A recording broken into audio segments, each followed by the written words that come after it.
What's going on, everybody? Clear Politics here today. Today we're going to be talking about the 2024 Senate elections and the rising star in Montana, Tim Sheehy. But before we get started, let me get this out of the way.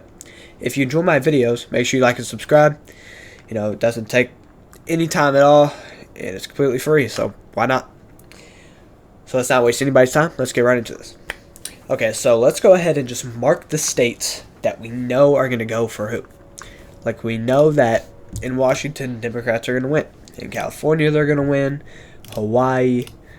I'm going to put Minnesota in here. Maine, Vermont, Massachusetts, Rhode Island, Connecticut, New Jersey, Delaware, and Maryland, New York. So the baseline for Democrats that they're 100% going to get, no matter what, in my opinion, is 41. For Republicans, let's do the same. North Dakota, both Nebraskas, Wyoming, Utah, Missouri, Tennessee, Mississippi, Indiana. Let's go ahead and throw Florida in there. Okay. Now let's go ahead and grab the states that I think 100, I'm going to say 100%, 90% are going to go for Republicans. Let's go Texas, Nevada. I'll throw in Virginia, just even though Hung Cao is a very strong candidate for Republicans. And I'll go ahead and just throw in Virginia. West Virginia. West Virginia, Jim Justice is going to win by 20 to 30 at the very minimum. I don't even know if Joe Manchin's going to run. I think he might drop out and run for president, third party with somebody else that I can't remember the name of. So, yeah. Now, let's get to states that I think are going to flip. Ohio. I think Ohio is going to flip. I don't think Sherrod Brown's going to be able to swing 8 to 10 points away from the Republicans because Trump, in a presidential year, Trump is going to win Ohio by probably 7 to 10 points, and Sherrod Brown has very little chance of flipping that many voters. In 2018, I think he won 53.7% of the vote in a non-presidential year, which is not. If he would have won like 58% of the vote, I think he would win. But there's just no chance. It's going to be relatively close.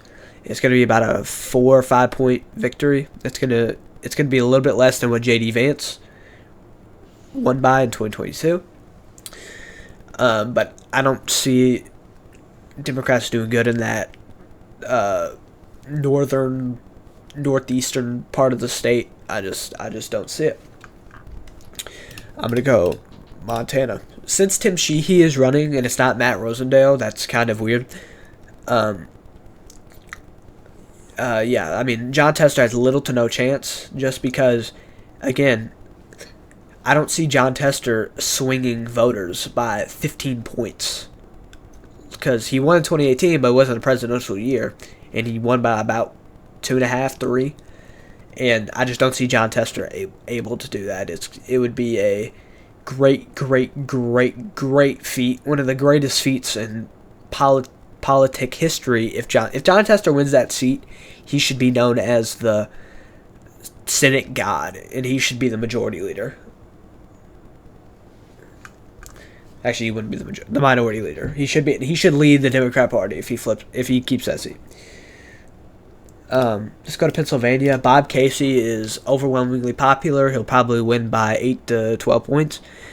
I don't really know much about Bob Casey, mostly because he's in a very big political state, but he's just not really talked about, and that probably benefits him very, very well. Let's go to Michigan. Can anybody tell me who's running in Michigan? Like, honestly, I know like the sheriff of one of the places is running. Other than that, the GOP there is mentally disabled. They don't know what they're doing half the time. It's quite embarrassing. I'm actually gonna look. I'll give them some credit. They're not gonna lose by 25 points or 15 or 10 points, but they're gonna lose. Michigan's a lost cause. I don't see Trump winning in Michigan. I think he has a higher chance of winning Pennsylvania. Definitely Wisconsin. Speaking of Wisconsin, If Tom Tiffany runs, he's a representative from Wisconsin. I think they have a toss-up chance of winning. But if it's anybody else, they're going to lose. And since he hasn't announced yet, I'm going to say that Wisconsin is going to be it's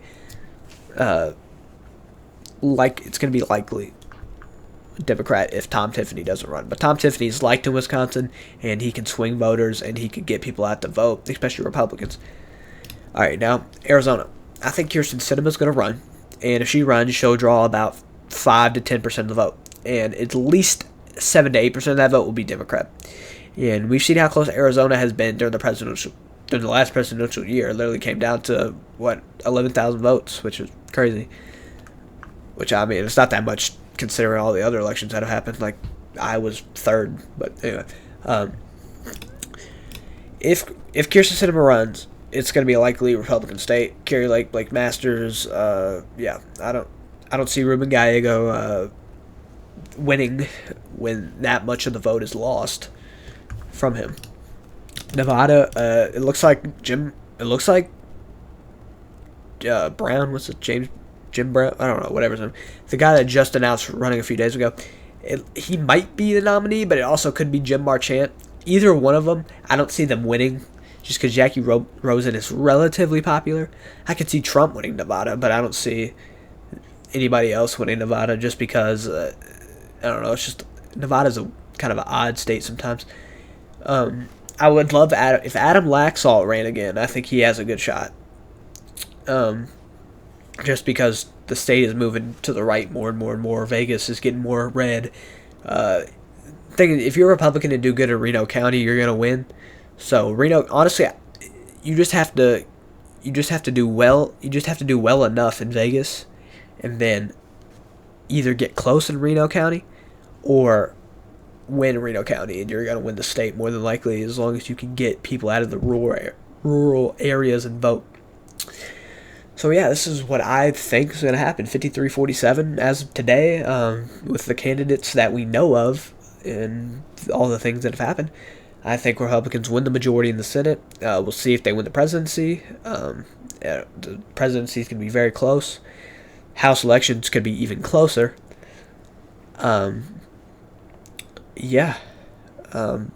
Thanks for Tim Sheehy, because I think he's a way better candidate than Rosendale. That gives Republicans a pretty high shot of winning the majority, because Ohio could be a little iffy, because you never know with Ohio, because Sherrod Brown is a strong candidate, but at the same time Ohio's getting more partisan, so I don't know.